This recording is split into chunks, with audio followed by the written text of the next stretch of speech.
Uma outra dúvida, que eu sei que você tem informações aí, Verdolim, o assessor da presidência para assuntos internacionais, o Celso Amorim, falou sobre a situação em Gaza e afirmou que a morte de crianças remete ao genocídio. Usou essa palavra, né? Genocídio.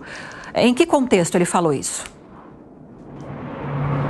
Ele estava participando, Lívia, de um encontro em Paris para discutir a ajuda humanitária a Gaza e fez questão de ressaltar a importância de um cessar-fogo, da abertura do corredor humanitário. Lembrou que o governo brasileiro está defendendo a necessidade de proteger a população civil. A gente tem a declaração de Celso Amorim.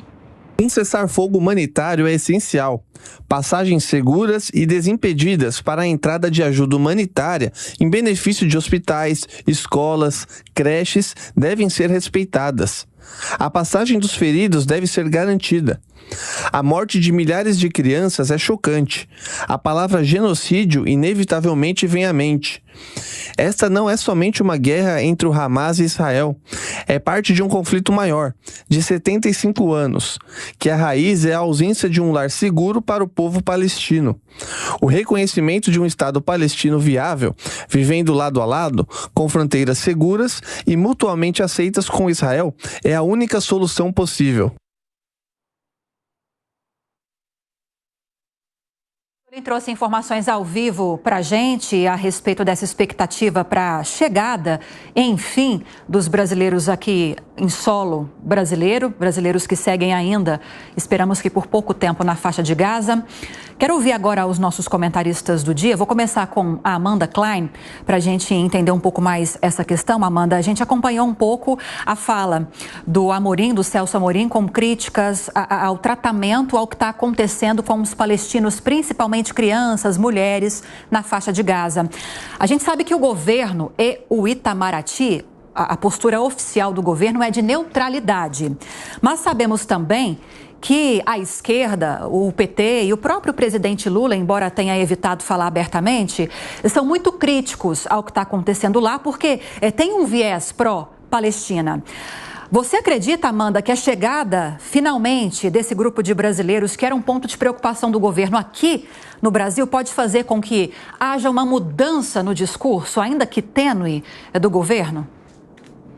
Lívia, essa mudança ela já vem ocorrendo à medida que o conflito vai avançando e que a tragédia humanitária se intensifica na faixa de Gaza. O próprio presidente Lula já usou a palavra genocídio, guerra insana, ele fala isso publicamente.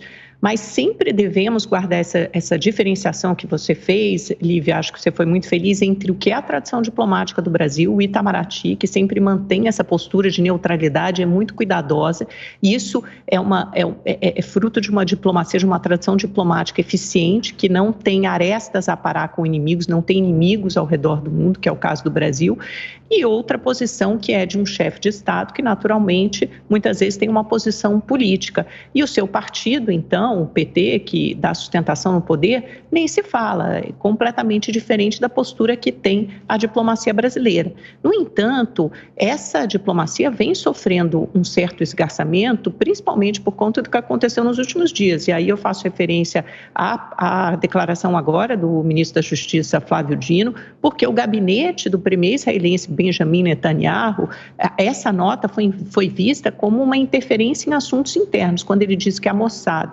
ajudou a Polícia Federal. Até aí tudo bem, não tem problema nenhum, é uma cooperação internacional que existe na legislação que está prevista entre o Brasil e uma série de outros países do mundo.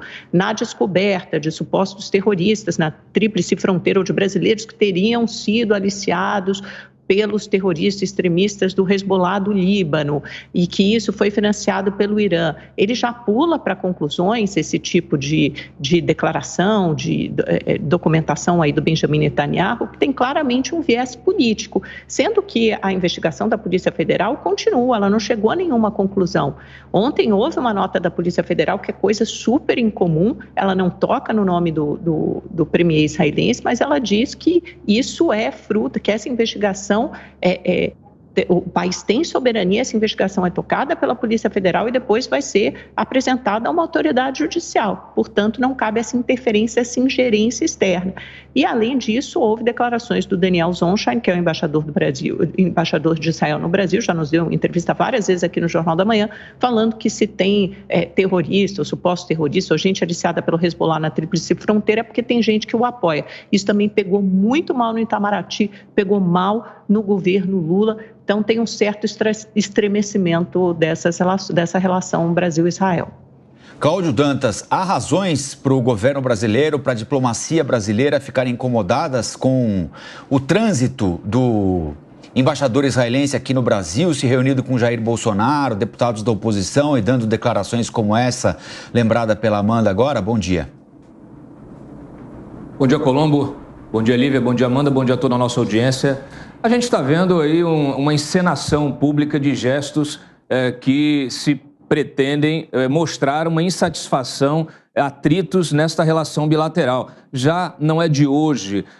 O governo de Israel já teve no passado atritos com o governo do PT, inclusive nós já tivemos aí uma célebre frase, né, de que o governo brasileiro era um anão diplomático, isso quando tentou também fazer ali, promover a paz entre israelenses e palestinos com jogos de futebol. Infelizmente, há uma incompreensão muito grande aqui no Brasil da situação de Israel. Israel luta pela sobrevivência.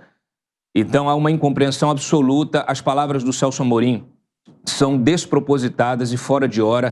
Ele é o que o Marco Aurélio Garcia foi na gestão dele, né? Um agente de política externa pessoal, né, da presidência da República, mas que não dialoga com o comando do Itamaraty, com o comando oficial da diplomacia, fazendo uma gestão muito mais política, muito mais partidária e causando justamente interferências no processo da diplomacia oficial. Parece que o Celso Amorim está se vingando daquilo que ele sofreu na época do Marco Aurélio Garcia. Então, assim, infelizmente, não há nada que se faça nessa atual situação. A liberação dos brasileiros é um gesto importante de Israel. Ela vem na sequência justamente da prisão desses terroristas aqui no Brasil, e o que o gabinete do Netanyahu fez foi agradecer a cooperação. Quer dizer, é muito complicado quando você tem um ministro da Justiça reclamando do agradecimento de uma cooperação. Olha, é bom vamos baixar a bola todo mundo, colocar a mão na consciência, fazer o trabalho que precisa ser feito do ponto de vista jurídico, político, diplomático, garantir a segurança de civis e evitar fazer juízo de valor. Essa guerra, esse conflito, quem iniciou o Celso Amorim, inclusive, tenta associar ao conflito histórico territorial entre israelenses e palestinos, e não se trata disso. O Hamas é um grupo terrorista que promove a Jihad Islâmica financiado pelo Irã. E eu não ouvi nenhuma palavra do Celso Amorim sobre o Irã. Aliás, a última que eu ouvi foi ele parabenizando a entrada do Irã nos BRICS. Então, a gente vai muito mal na área diplomática